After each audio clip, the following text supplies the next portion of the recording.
Donne-toi tout entier. Tel a été le thème de cette troisième édition de Shiloh, tenue au siège provisoire de la chapelle des Pierres Vivantes CPV au quartier Grosso de la commune de Grand Laou.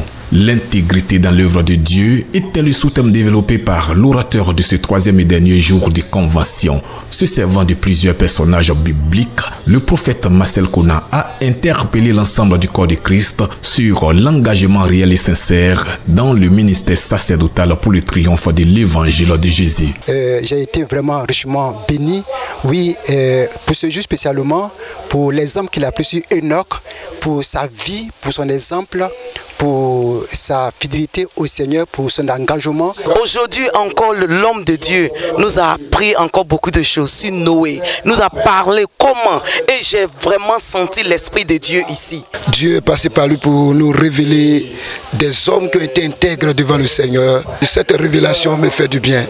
Dans le message de ces derniers jours de convention, l'orateur a rendu un hommage à la fondatrice de la CPV, la prophétesse Odette Kona, dont l'authenticité et la sincérité du ministère suscitent en quelques années seulement de grands témoignages pour la gloire de Dieu. Lesquels témoignages ont été d'ailleurs le point dominant de ce troisième jour de Shiloh 2024. C'est depuis l'année passée, j'ai été frappé par un gros AVC qui m'a paralysé. Et ma femme m'a dit, viens, qu'il y a une église qui s'appelle CPV, la chapelle des Pierres Vivantes. J'ai douté.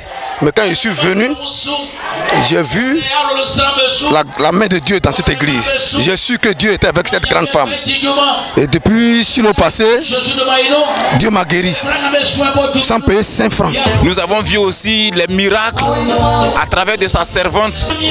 Nous sommes vraiment contents. Le nom de Laou signifie si tu vas, il faut mourir. Nous voyons que vraiment ce nom agit vraiment sur la ville et sur le département, toute la région de Laou.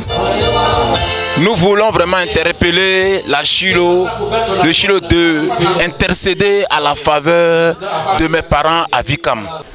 En plus des témoignages rendus publiquement, des projections ont été faites dans la soirée de ce troisième jour de Shiloh sur des guérisons miraculeuses opérées par le Saint-Esprit par la prière de la prophétesse Odette Kona. Au thème donc de tout ce qui précède, l'on peut affirmer que ce dernier jour a été non seulement un temps d'affermissement de la foi en Dieu, mais aussi un moment de manifestation de sa gloire au travers de la CPV, Chapelle des Pierres Vivantes.